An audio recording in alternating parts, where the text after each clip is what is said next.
नमस्कार दर्शकों, स्वागत है आपका आज के हमारे कृषि दर्शन कार्यक्रम में। दर्शकों, जैसा कि आप जानते हैं कि इस कार्यक्रम में हम आपके लिए लेकर आते हैं कृषि एवं बागवानी से जुड़े विभिन्न विषयों पर ढेर सारी जानकारियां। तो दर्शकों, कार्यक्रमों की इसी श्रृंखला में आज के हमारे कार्यक्रम का विषय है प्राकृतिक खेती। और इस विषय पर अधिक जानकारी देने के लिए आज हमारे साथ जो विशेष मेहमान हैं वे हैं डॉक्टर मोहिंद्र भवानी सिंह जी, जो डिप्टी डायरेक्टर हैं कृषि निदेशालय शिमला के अंदर। तो सर, आपका हमारे स्टूडियोज़ में बहुत बहुत स्वागत है। जी, थैंक यू। जी, तो सर, जैसे हम आज के समय में बात करते हैं, क्योंकि बहुत सारी समस्याएं हैं, क्लाइमेट चेंज भी हैं, बहुत सारी समस्याएं हो रही हैं, तो उसमें हम देखते हैं कि प्राकृतिक कृषि जो है एक नई तरह की कृषि पद्धति बन के उभरी है। हालांकि ये प्राचीन काल से हम भारत में अपनाते आए सर। तो किस तरह की ये पद्धति है सर, और इसमें क्या क्या इसके विशेष जो अगर विशेषताएँ कहें तो किस तरह से है?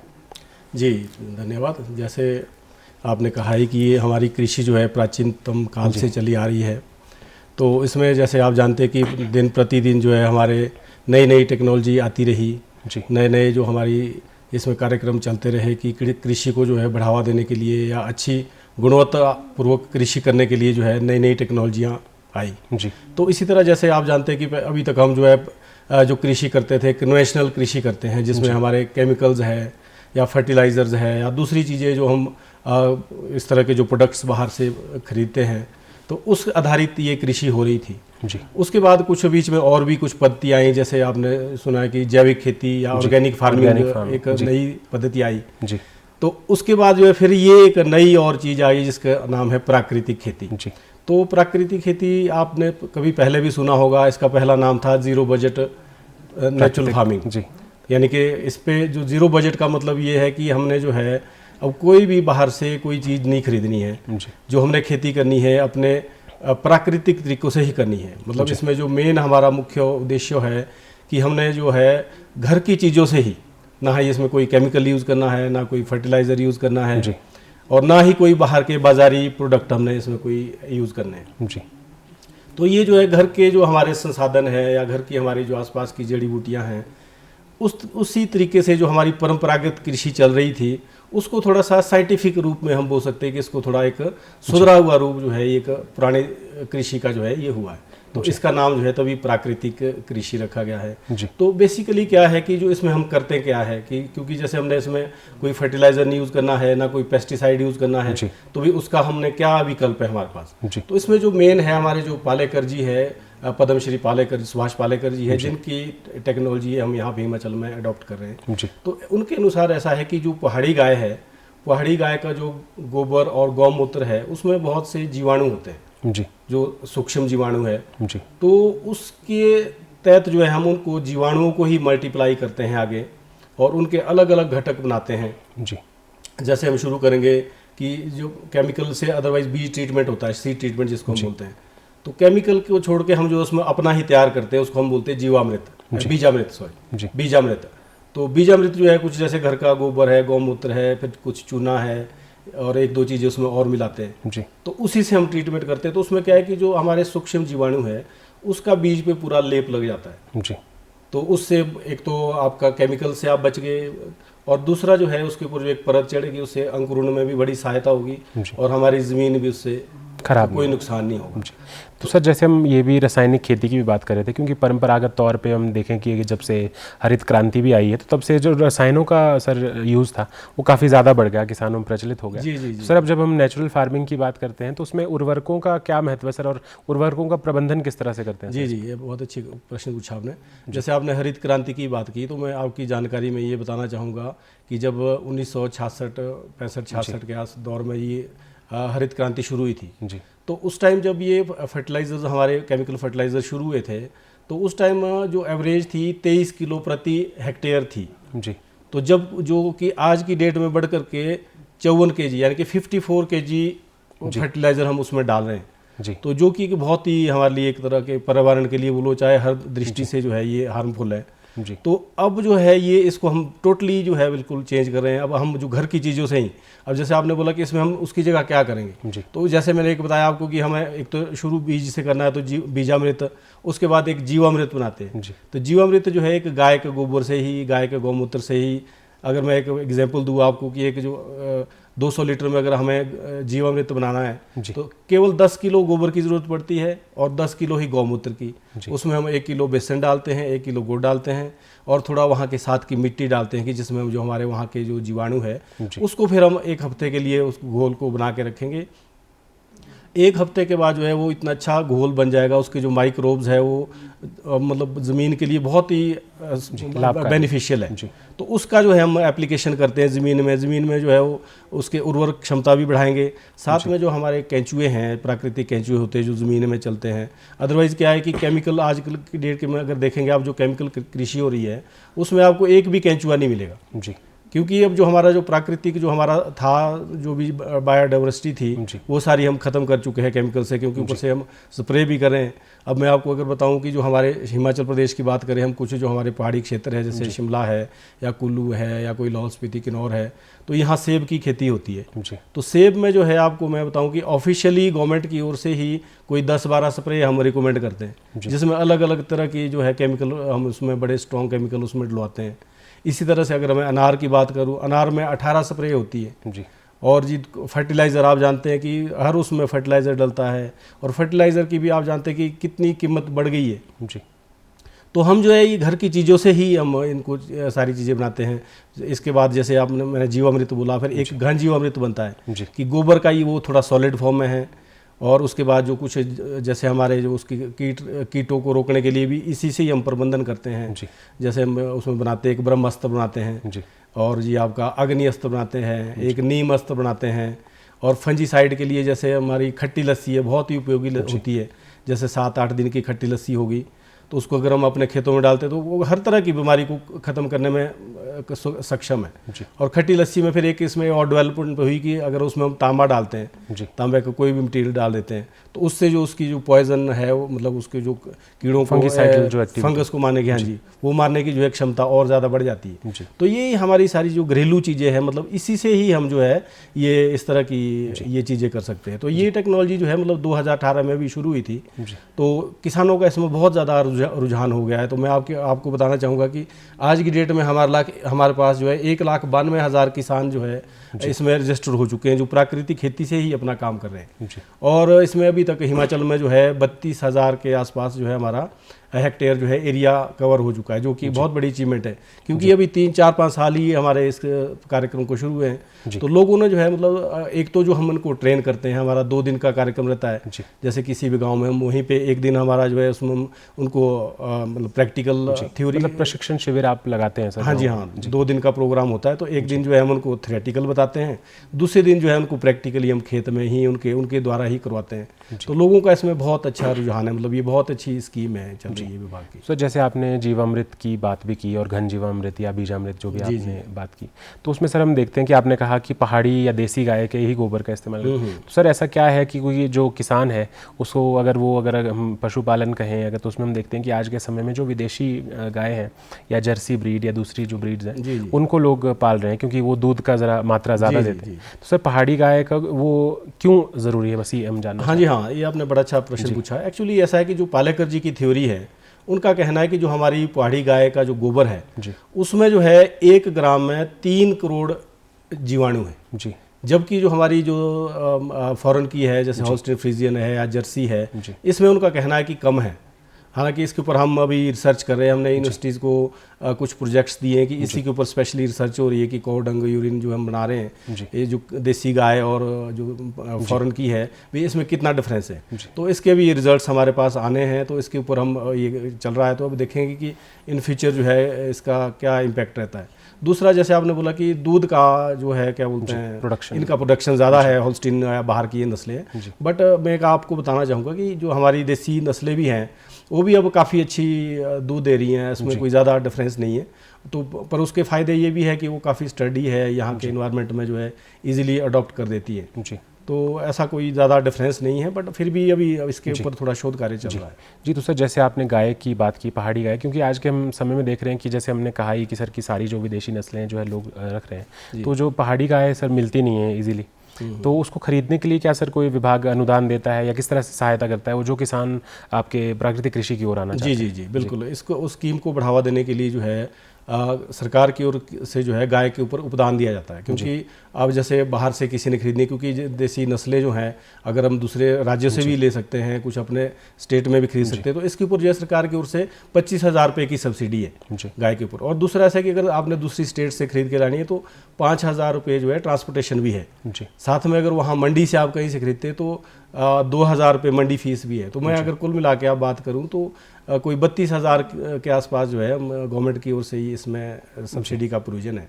और साथ में जो है जैसे आपने गौशाला को ठीक करना है, क्योंकि गोबर तो आप इजीली इकट्ठा कर सकते हैं, परंतु जो गौमूत्र है उसको इकट्ठा करने के लिए थोड़ी दिक्कत आती है। तो इसमें हम क्या करते हैं कि गवर्नमेंट की ओर से जो है उसका जो फर्श है, जो गौशाला है, उसको पक्का करने के लिए 8,000 रुपये की सब्सिडी जो है अलग से दी जाती है।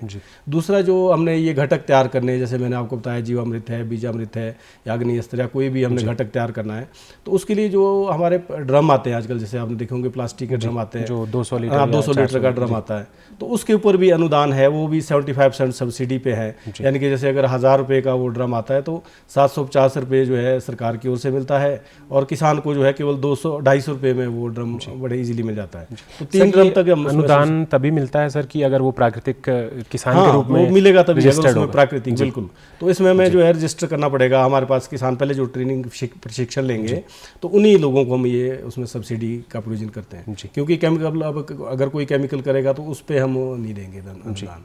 जी, तो सर अगर हम स्कीम्स की बात करें, योजनाएं जो है, क्योंकि राज्य सरकार भी बना रही है और केंद्र सरकार भी योजनाएं बनाती रहती हैं प्राकृतिक कृषि के बढ़ावा के लिए, तो सर हम बात कर रहे हैं कि प्राकृतिक कृषि को बढ़ाने के लिए अगर स्टेट की हम बात करें तो स्टेट जो राज्य सरकार है वो किस तरह से सर योजनाएं बना रही है और कौन कौन सी योजनाएं इस टाइम वर्तमान में चल रही है? जी, जैसे आपने बोला कि एक तो जैसे हमारी प्राकृतिक खेती ये तो चली रही है, और दूसरा जैसे आप बोला कि भारत सरकार की भी इसमें एक चल रहा, बल्कि एक national mission of natural farming अभी कुछ टाइम में ही आने वाला है, ये भी लॉन्च होने वाला है। और साथ में एक जो है BPKP है, भारतीय परंपरागत कृषि पद्धति, ये भी एक नेचुरल फार्मिंग के ऊपर ही एक पूरी स्कीम है। तो ये जो है हमारी गवर्नमेंट, स्टेट गवर्नमेंट के साथ जो है कन्वर्जेंस में चल रही है। तो इसमें क्या है कि जो हमारा आत्मा की जो फील्ड फंक्शनरी है, एक आत्मा स्कीम भी गवर्नमेंट की ओर से चल रही है, सेंट्रल गवर्नमेंट की, तो उसमें जो फील्ड की फंक्शनरी है वो आत्मा की है, और जो एग्जीक्यूशन है वो स्टेट की स्कीम के उसके ऊपर चलेगा। जी, तो सर जैसे हमने प्राकृतिक खेती की बात की और एक पहले हम सुनते थे कि ऑर्गेनिक फार्मिंग जो टर्म है, तो इनमें फ़र्क क्या है सर, अगर हम ऑर्गेनिक फार्मिंग या फिर नेचुरल फार्मिंग? जी, ये आपने बहुत ही महत्वपूर्ण प्रश्न पूछा है। एक्चुअली इसमें बड़ा कन्फ्यूज़न रहता है, लोग सोचते हैं कि ऑर्गेनिक और नेचुरल भी एक सेम ही चीज़ है, बट मैं इसको थोड़ा सा क्लैरिफाई करना चाहूँगा कि ऑर्गेनिक में क्या है कि इसमें ज़्यादा वर्मी कंपोस्ट का यूज़ होता है, या जो बाहर के बाज़ारी प्रोडक्ट्स है, जैसे बाज़ार में जो भी आपके प्रोडक्ट्स बनते हैं वो आप बाज़ार के ऊपर निर्भर रहते हैं, जो नेचुरल के नाम से चल रहे हैं। जी। और परंतु नेचुरल में इसमें क्या है कि हमारे इसमें टेक्नोलॉजी जो है घर की ही होगी, इसमें हम बाहर का कोई भी प्रोडक्ट नहीं खरीदेंगे। जैसे बाहर कोई प्रोडक्ट मिलता है आपका, कोई एंटीबायोटिक मिलती है, कोई फर्टिलाइज़र, ऑर्गेनिक फर्टिलाइज़र है, वो हम इसमें कोई भी यूज़ नहीं करते हैं। और दूसरा इसमें जो ऑर्गेनिक में मेन है कि इसमें क्वांटिटी का बड़ा रोल है। अब ऑर्गेनिक फार्मिंग की अगर हम बात करें तो उसमें गोबर जो है 1 हेक्टेयर के लिए कम से कम 100 क्विंटल कम से कम चाहिए होता है, जबकि हम इसमें जो है 10 किलो और 15 किलो से हमारा काम चल रहा है। क्योंकि आज की डेट में आप जानते हैं कि गाय वगैरह पालना भी थोड़ा मुश्किल है, सभी लोग जो है बिजनेस में ज़्यादा इंटरेस्ट ले रहे हैं, तो उसके लिए घर में एक डेडिकेटेड पर्सन चाहिए होता है, तो इस करके ये थोड़ी दिक्कत है। तो इसमें हमने क्या किया है कि जैसे गाय का जो है कम से कम लोग अगर पालते हैं बाई दी वे, तो साथ में जैसे दूसरे गाँव वाले लोग भी अगर इसको करना चाहे तो हमने गांव में एक ऐसा गवर्नमेंट की ओर से प्रोविजन रखा कि वो संसाधन धारक कोई आदमी गांव में खोल सकता है। जैसे उसके पास 2-3 गाय हैं, तो जो लोग हैं, कोई नौकरी पेशा आदमी है या कोई बाहर बिजनेस में, वो भी नेचुरल तरीके से अपने लिए काम खेती करना चाह रहा है, तो वहाँ से वो उसको हम वो चीज़ें प्रोवाइड करवा सकते हैं।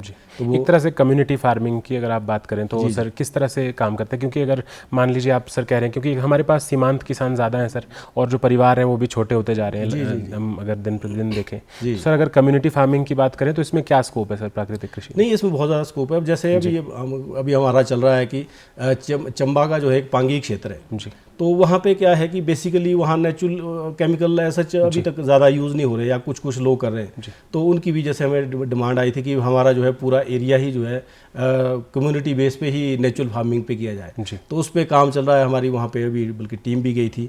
तो इस तरीके से जो हम चाह रहे हैं कि भी कम्युनिटी जो बड़े लार्ज एरिया जो है उसकी और नेचुरल फार्मिंग पे ही लाया जाए। तो इसमें हमने जो है जैसे हमारे गांव भी हमने पूरे के पूरे गांव आइडेंटिफाई कर दिए। तो जैसे मॉडल विलेजेस हमने बनाए, तो अभी तक हिमाचल में जो है हमने कोई 120 के आसपास मॉडल विलेजेस है, तो जो पूरे के पूरे नेचुरल फार्मिंग पे ही काम कर रहे हैं। और दूसरा जो है हर पंचायत में हमने एक मॉडल जो है नेचुरल फार्मिंग का विकसित कर दिया है। तो ताकि जैसे अभी गांव में आपका प्रशिक्षण होता है, क्योंकि जब तक वो किसान देखता नहीं है तो वो उसको थोड़ा विश्वास नहीं होता है। तो गांव में पंचायत में जो है हम उन भ्रमण पे ले जाते हैं, हमारी एक्सपोजर विजिट्स होती हैं और इंटरस्टेट भी हम बल्कि विजिट करवाते हैं दूसरे राज्यों में भी। जैसे अभी हिमाचल तो इसमें पायनियर ही है, सबसे आगे चल रहा है, और गुजरात भी इसमें बहुत अच्छा काम कर रहा है अभी, और महाराष्ट्र में भी ये चल रहा है। वैसे तो ओवरऑल पूरे ऑल ओवर इंडिया में ये नेचुरल फार्मिंग की जो है सेंट्रल गवर्नमेंट से स्कीम चल रही है, बट हिमाचल और गुजरात वगैरह में थोड़ा ये स्कीम पहले शुरू हो गई थी। जी। सो जैसे हम देखते हैं कि कृषि के पदार्थ हैं, जो भी मतलब फसलें हम उगा रहे हैं या फल उगा रहे हैं, तो सर उसमें हम उपज की बात हम करते हैं कि उपज जो है या उत्पादन जो हमको बढ़ाना है, ताकि जो किसान है वो एक्चुअली सर एक आर्थिक तौर पर भी वो मजबूत बने और आय में वृद्धि हो किसान के साथ। तो उसमें उपज और गुणवत्ता की अगर हम बात करें तो सर प्राकृतिक कृषि में किस तरह से वो देखी जाती है कि वो बढ़ती है या फिर रासायनिक खेती के मुकाबले वो कम मिलती है सर? नहीं, देखो ऐसा है कि जब हम अभी हमारी जो भूमि है केमिकल से जो है वो अडॉप्ट हो चुकी है एक तरह से जी।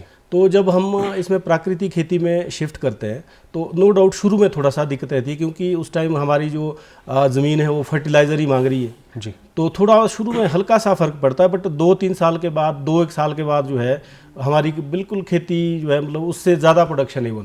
और मैं अगर टेस्ट की बात करूं तो टेस्ट की क्वालिटी इतनी अच्छी है, लोग एक बारी जो अगर प्राकृतिक खेती का उत्पाद खा लेते हैं तो वो दोबारा ढूंढने चलते हैं।